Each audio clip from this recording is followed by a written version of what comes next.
కొట్టలేదో? మా సంఘంలో సంఘ పెద్దలు ఉంటారు అయ్యగారు, వాళ్ళని సంఘ పెద్దలు అంటాం కంటే కుట్రదారులు అయ్యగారు, కుట్రదారులు. ఏంటమ్మా సంఘ పెద్దలను పట్టుకుని కుట్రదారులు అంటున్నావు?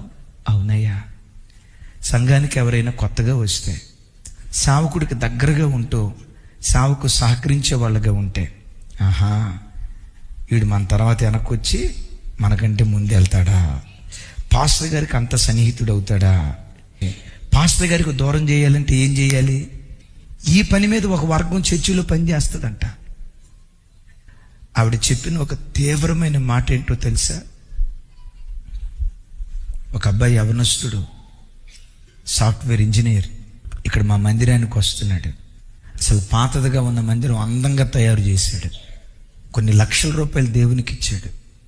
దైవ సేవకుడు కృతజ్ఞతగా మనసులో ఆ బిడ్డ పట్ల కృతజ్ఞతగా చాలా అభిమానంగా ఉండేవాడు.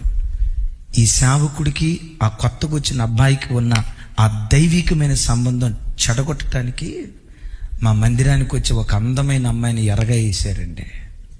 నేను మాట్లాడే మాట అబద్ధం అయితే నా నోట దేవుడించిన సత్యవాక్కు తీసేయును గాక. ఆ అమ్మాయిని ఎర్రగా వేసే పరంపరలో పలానా వ్యక్తిని వాడుకున్నారండి. ఆ అబ్బాయి చాలా నిష్ఠ కలిగినాడు. ఈరోజు చర్చి మానేశాడండి అని చెప్తూ ముగింపులో ఏముందో తెలుసా? అలాంటి దౌర్భాగ్యపు పనులకు మా సంఘంలో కొంతమంది పెద్దలు ఒకప్పుడు నన్ను కూడా వాడుకున్నారండి. మా సంఘంలో ఇట్లా జరుగుతాయా? మా సంఘంలో జరిగిందండి. నువ్వు యాజకురాలివి. నా దేవుడు నిన్ను చూసినప్పుడెల్లా పాపాత్ములైన ప్రజలకు పరలోకమందలి దేవునికి మధ్యవర్తిగా కన్నీళ్లు విడుస్తూ ప్రార్థించే ప్రార్థనా పరురాల్ని నీలో చూడాలని దేవుడు ఆశపడుతున్నాడు.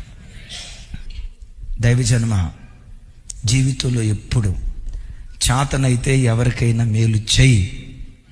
ఒకవేళ మేలు చేయటం చేత కాకపోయినా పర్వాలేదు, మేలు చేయకపోయినా పర్వాలేదు, కుట్రదారుల గుంపులో పొరపాటును నువ్వు చేరొద్దు.